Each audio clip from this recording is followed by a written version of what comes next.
전쟁에서 승리하는 장면 상고했습니다. 아마 거의 1년 만에 이루어진 두 번째 전쟁이었고, 이 전쟁에서도 하나님께서 하나님의 종을 통해서 말씀하셨어요. 내년 이맘때가 되면 베나닷과 그 군대가 너를 치러 올 것이다. 그러나 두려워하지 마라. 내가 저들을 내 손에 붙였다. 그 하나님이 내 손에 붙였다라고 말씀한 것은 이미 승리를 선언한 것이죠. 내가 반드시 이긴다라고 하는 하나님의 말씀이 있었고, 그리고 그 말씀대로 전쟁에 나가서 승리했어요. 근데 승리한 뒤에 항상 문제가 발생을 하죠. 거기 보면 31절에 그 베나닷의 신하들이 베나닷 왕에게 공하되, 그러면서 그 전략을 얘기를 해줘요. 지금 우리는 이스라엘 백성들에게, 이스라엘 군대들에게 패배했다. 우리는 완전히 패배했으니 항복하고 그들과 외교적 조약을 맺자, 그거죠. 외교적인 조약을 맺으면 아무리 승리를 해도 죽일 수가 없잖아요. 그러니까 사실은 이게 언뜻 보면 맞는 것 같아요. 그러니까 아합이 그때 베나닷이 그 신하들의 말을 듣고 분별을 했어야 되는데 그 분별을 못한 거예요. 거기 보세요. 34절 베나닷이 왕께 고하되 내 부친이 당신의 부친에게서 빼앗은 모든 성읍을 내가 돌려보내리이다. 또 나의 부친이 사마리아에서 만든 것 같이 당신도 다메섹에서 당신을 위하여 거리를 만드소서. 그러니까 베나닷이 그 신하들의 말을 듣고 아합 왕에게 제안을 한 거예요. 여기 보면 아합도 그 말에 미혹이 되는 거예요. 그러니까 베나닷은 그 신하들의 말을 듣고 분별력을 잃었고, 아합은 베나닷의 말을 듣고 분별력을 잃은 거예요. 그러니까 지금 베나닷 왕이, 아람 왕이 와서 하는 얘기가 당신에게서 빼앗은 것을 우리가 다 돌려드리겠습니다. 그리고 당신을 위해서 우리나라 수도에다가 기념거리를 만드시오. 그러니까 여기에 지금 미혹된 거죠. 그래서 아합이 어떻게 실수를 했느냐, 그 뒤에 가보면 아합이 가로되 내가 이 약조로 당신을 높으리이다 하고 이에 더불어 약조하고 그랬잖아요. 약조하고 저를 놓았더라. 이것은 지금 아합의 큰 실수입니다. 지금 아합이 베나닷의 그 미혹에 넘어간 거예요. 속임수에 넘어간 겁니다. 그러니까 여기서 지금 우리가 아합을 통해서 주시는 교훈이 뭐냐? 하나님이 우리에게 기도 응답을 주시고 우리를 높여주시고 예상하지 못했던 축복을 주실 때 우리가 너무 흥분하면 안 돼요. 사람들이 흥분하다가 속임수에 넘어가는 거예요. 우리의 원수 마귀는 호시탐탐 기회를 엿보고 우리를 어떻게 하면 무너뜨릴까? 마귀의 궁극적인 목적은 우리를 무너뜨리는 겁니다. 우리를 무너뜨리고 가정을 무너뜨리고 교회를 무너뜨리고 한 국가를 무너뜨리고, 그래서 무너지는 것을 보는 것이 마귀의 목표예요. 그래서 우리가 흔들리는 것을 보면 마귀가 박수칩니다. 흔들리고 분노하고 속임당하고 미혹되고 이런 거를 보면 마귀가 옆에서 막 박수쳐를 더 하라고 이러는 거예요. 그러니까 기도가 응답되었다고 그래서 우리가 흥분하고 그리고 중심을 잃으면 안 됩니다. 우리가 큰 은혜를 받고 큰 복을 받았다고 그래서 흥분하고 야, 응답받았다, 하나님이 내 믿음을 보셨다, 그런 생각하지 말라니까요. 내 믿음도 아니고 하나님의 은혜로 주신 거예요. 근데 우리는 그거를 잘못 오판을 해가지고 내가 기도했더니 응답받았고 내가 믿음이 좋아서 의로운 것처럼 그렇게 흥분하다가는 아합처럼 베나닷처럼 분별력을 잃을 가능성이 커요. 전에 우리가 보면 지금이야 기도원 자주 안 가지만 옛날에는 기도원 자주 갔잖아요. 꼭 좋은 건 아닙니다. 근데 가끔 가는 건 괜찮은데 너무 기도원에다가 기도원에 병들면 이게 신앙이 건전하지를 못하더라고요. 가끔 가는 건 괜찮아요. 근데 기도원에 가서 은혜 받고 오잖아요. 그러면 마귀가 벌써 와서 기다리고 있어요. 어떻게 해서든지 그 받은 은혜를 다 쏟아버리려고. 분노하게 하고, 시험 들게 하고, 상처받게 하고. 그래서 보면 사람들이 언제 시험 들고 언제 상처받는가를 잘 보면요. 은혜 받고 난 다음에 상처받아요. 꼭 그렇습니다. 지금 아합이 그거 아닙니까? 그러니까 아합이 들떠 있는 거예요, 지금. 흥분하고 들떠 있어요. 왜냐하면 1차 전투, 2차 전투에서 승리했잖아요. 사실은 아합이 승리한 게 아니고 하나님의 하나님 되심을 그들에게 증명하기 위해서 하나님이 아람 군대를 보내셨고 아람 군대와의 전쟁에서 하나님이 승리를 주신 건데 아합은 베나닷에게 지금 속임수에 빠져넘어간 거예요. 그러니까 오늘 본문에 보면 하나님이 한 사람을 급파하십니다. 참 하나님이 좋으신 분이에요. 지금 아합이 그렇게 흥분돼가지고 들떠가지고 미혹돼가지고 실수하고 있잖아요. 근데 하나님께서 왜 그러냐? 그리고 하나님 그냥 탁 쳐버리면 좋은데 하나님 그렇게 안 하시더라고요. 또 하나님의 종을 보내서 하나님이 그를 깨닫게 하시는 거예요. 한번 보세요. 선지자의 무리 중 한 사람이 여호와의 말씀을, 이 부분이 중요한 거죠. 자기 뜻대로 간 게 아닙니다. 하나님의 보내심을 받고 그 말입니다. 그 친구에게 이르되 너는 나를 치라 하였더니 그 사람이 치기를 싫어하지라. 선지자예요. 선지자 한 사람이 다른 친구 선지자에게 말하기를 너는 나의 몸을 막 두들겨 패라. 치라 그 말은 내 몸을 막 두들겨 패라. 그 내 몸에 상처가 내가 하라. 근데 어떻게 감히 친구 선지자를 그렇게 두들겨 패가지고 몸에 상처가 나게 할 수가 있어요. 그러니까 이 사람이 난 못해 이랬단 말이에요. 그때 어떤 일이 있었냐면 36절 저가 그 사람에게 이르되 내가 여호와의 말씀을 듣지 아니하였으니 네가 나를 떠나갈 때에 사자가 너를 죽이리라. 그 사람이 저의 곁을 떠나가더니 사자가 저를 만나 죽였더라 그랬습니다. 진짜 짐승이 와서 그 선지자를 물어 죽였어요. 한 선지자가 그 친구 선지자에게 한 말이에요. 너는 나를 두들겨 패라. 그래서 내 몸이 부상당한 것처럼 온몸에 멍이 들게 하고 피가 흐르게 하라. 난 못해. 분명히 그 선지자가 말하기를 하나님의 말씀으로 그랬거든요. 하나님의 말씀으로 내가 너에게 말하는데 해라. 난 못해. 그러니까 사자가 와가지고 길을 가는데 그 선지자를 물어서 죽였어요. 그러니까 또 다른 사람에게 이렇게 말합니다. 37 시작. 저가 또 다른 사람을 만나 가로되 너는 나를 치라하며 그 사람이 저를 치되 상하도록 친지라. 그러니까 이제는 두 번째 선지자, 친구 선지자는 그 선지자를 막 두들겨 팼어요. 네, 막 상하도록 쳤어요. 온몸이 멍이 들고 온몸에 피가 흐를 때 그 선지자가 눈으로, 수건으로 눈을 가려요. 이렇게 가립니다. 이렇게 이제 자기를 변장한 거예요. 뭘로 변장했을까요? 전쟁에 나가서 부상당한 사람으로 변장을 한 거예요. 이제 수건으로 얼굴을 이렇게 가리니까 조금 있으니까 거기 곁을 누가 지나가느냐? 아방이 지나가요. 그러니까 아방을 만나서 그 선지자가 하는 얘기가 종이, 그 말은 자기가 그 말이에요. 제가 전쟁터에 나갔는데 한 사람이 이렇게 보세요. 거기 보세요. 39절. 종이 전쟁터에 나갔는데 한 사람이 돌이켜 어떤 사람을 끌고 내게로 와서 말하기를 이 사람을 지키라. 만일 저를 잃어버리면 내 생명으로 저의 생명을 대신하거나 그렇지 아니하면 내가 은 1달란트를 내어야 하리라.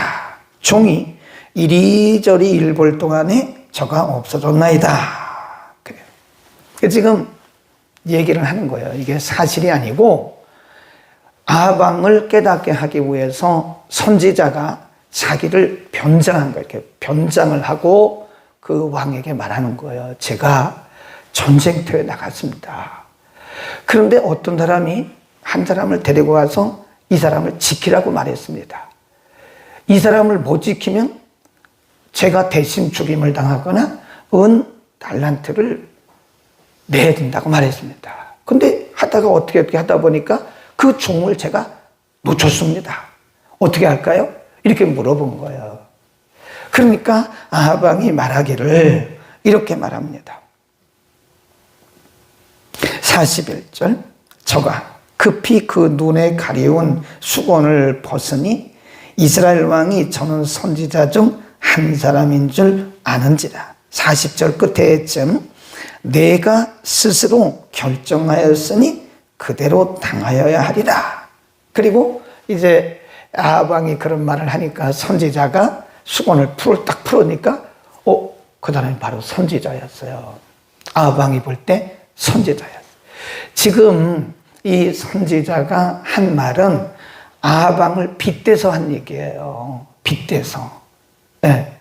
한 사람을 지키라고 저에게 맡겼는데 제가 그 사람을 지키지 못했습니다. 잃어버렸습니다. 그러니까 어떻게 해야 되죠? 그러니까 아방이 말하기를 내가 그 사람 못 지켰으니까 내가 당해야 되지. 그러니까 선지자가 수건을 풀고 하는 얘기가 그분이 바로 당신입니다. 이렇게 얘기를 한 거예요. 거기 한번 보세요. 42절 저가 왕께 구하되 여호와의 말씀이 내가 멸하기로 작정한 사람이 누구예요? 베나닷이죠. 아람 왕이죠. 작정한 사람을 내 손으로 놓았은즉 내 목숨은 저의 목숨을 대신하고 내 백성은 저의 백성을 대신하리라 하였나이다. 이스라엘 왕이 근심하고 답답하여 그곳으로 돌아가려고 사마리아에 이르니라.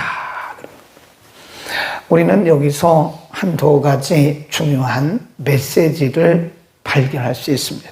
하나는 36절입니다. 36절, 35절, 36절. 선지자가 말하죠. 친구 선지자에게 하나님이 말씀하셨다. 하나님의 말씀으로 내가 당신에게 얘기하는데 내 몸을 치시오. 내 몸이 상처가 나도록 내 몸을 때리시오. 그러니까 인정으로 말하기를 못합니다. 그랬더니 조금 있다가 사자가 와가지고 그 선지자를 물어 죽였어요. 아니 하나님이 왜 이렇게 참 극한 일을 당하도록 허용을 하시는가. 때로는요 하나님이 지금 우리 신약시대는 그런 일이 별로 없는데 오늘날도 전혀 없다고 볼 수는 없어요. 근데 구약시대는 하나님의 말씀에 거스르면요 즉석에서 하나님 사람들을 치셨어요. 즉석에서 제사 드리다가도 분향하다가도 즉석에서 하나님 죽이시고 길 가다가도 즉석에서 죽이시고. 근데 신약에는 꼭 그런 일은 많이 없죠. 많이 없단 말은 간혹 있다는 얘기입니다. 근데 구약시대는 왜 그렇게 하나님께서 이렇게도 극한 일들을 하셨을까? 그것은 하나님의 말씀의 권위 때문에 그런 거예요. 하나님의 말씀을 거스르면 이만큼 무섭다는 것을 사람들에게 보여주는 겁니다. 오늘날도 마찬가지예요. 구약시대처럼 하나님께서 우리를 즉석에서 막 죽이신다면 아마 이 세상에 시체들로 널브러져 있을 거예요.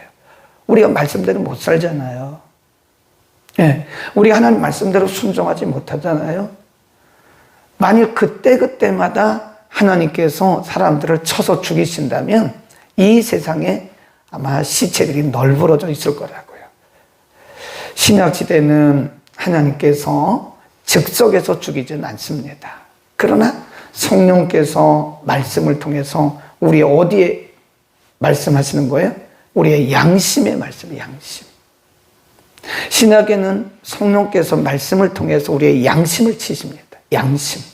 구약에는 어떻게 했어요? 즉석에서 죽이셨다고요. 우리의 양심이 이게 무뎌지면 안 돼요.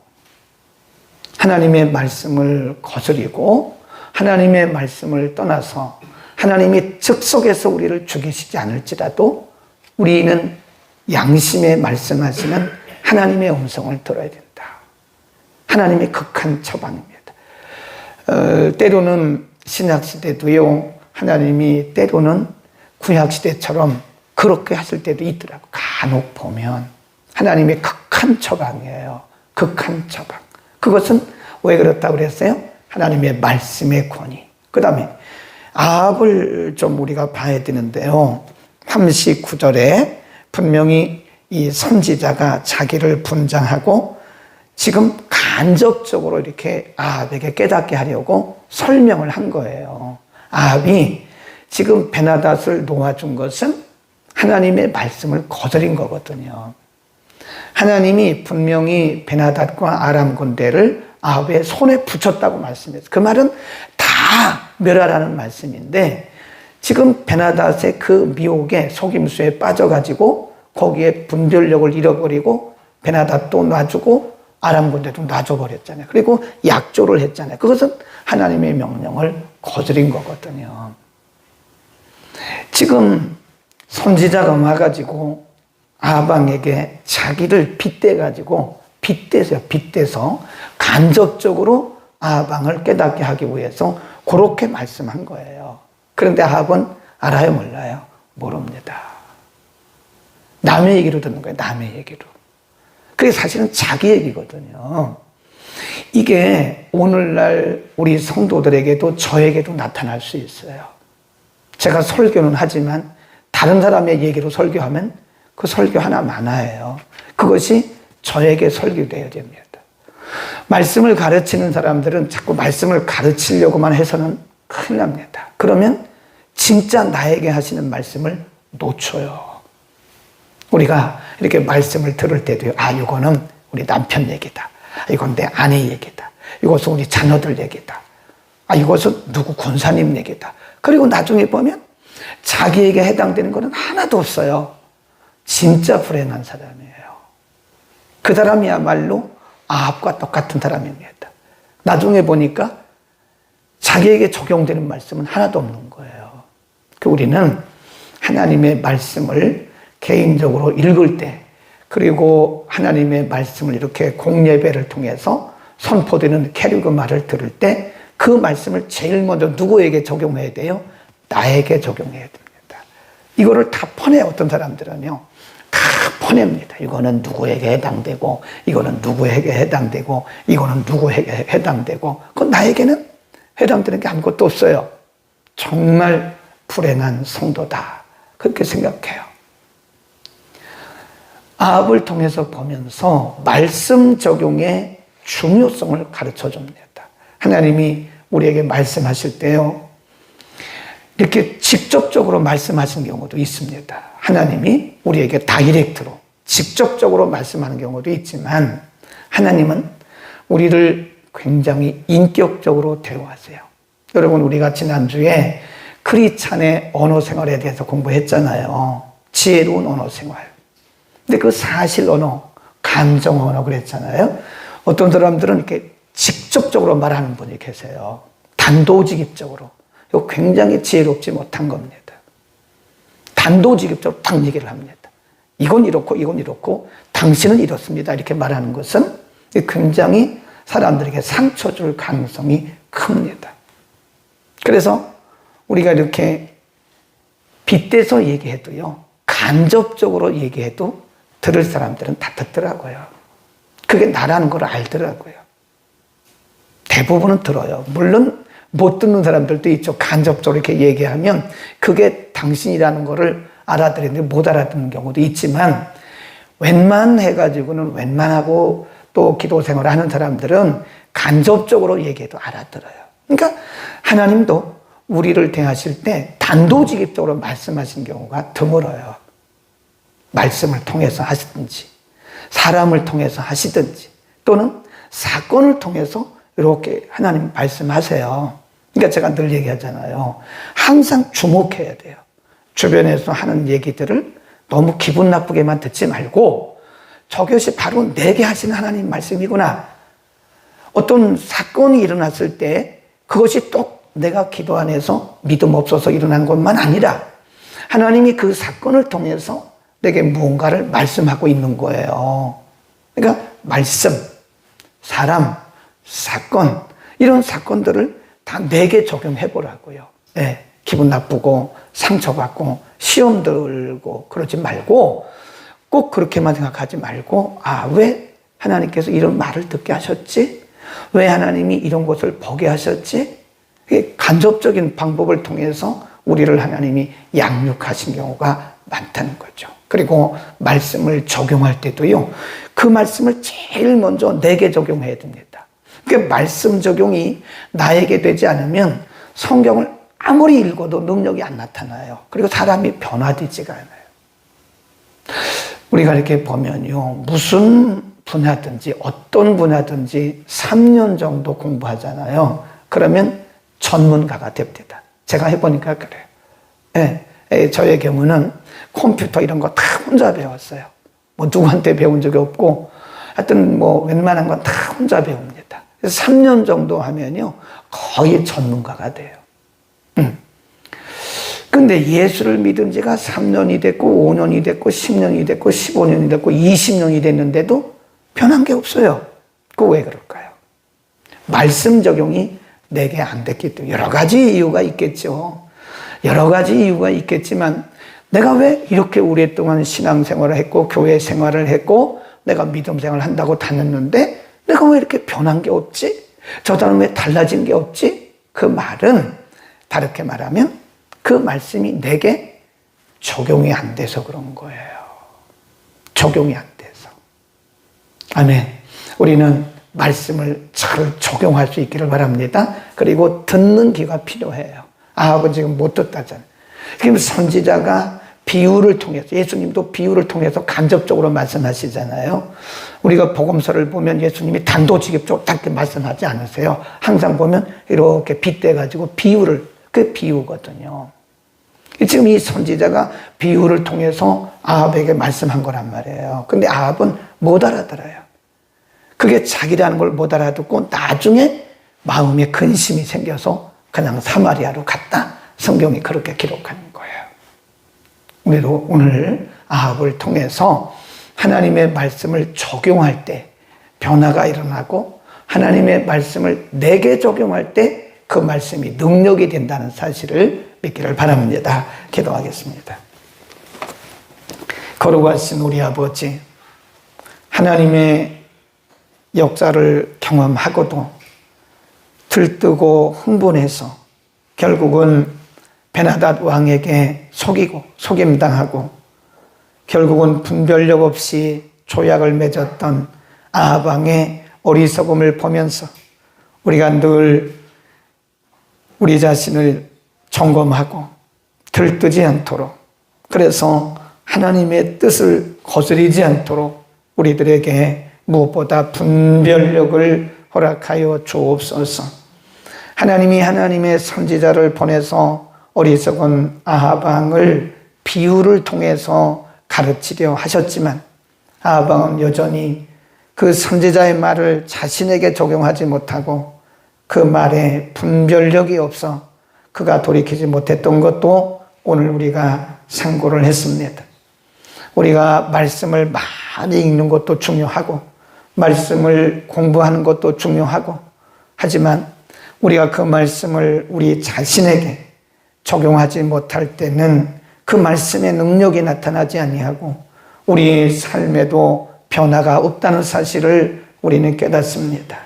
하나님, 언제나 말씀을 묵상할 때마다, 하나님의 말씀을 들 때마다 그 말씀이 곧 내게 향하신, 나를 향하신 하나님의 말씀으로 듣고 그 말씀대로 적용할 수 있는 겸손한 마음, 옥토와 같은 마음을 우리 모두에게 허락하소서. 살았고 능력 있는 주의 말씀이 우리의 심장을 관통하고 우리의 양심을 관통하고 우리의 삶을 변화시켜서 우리를 통해서 말씀의 능력들이 나타나게 하옵소서. 예수 그리스도의 이름으로 기도드립니다.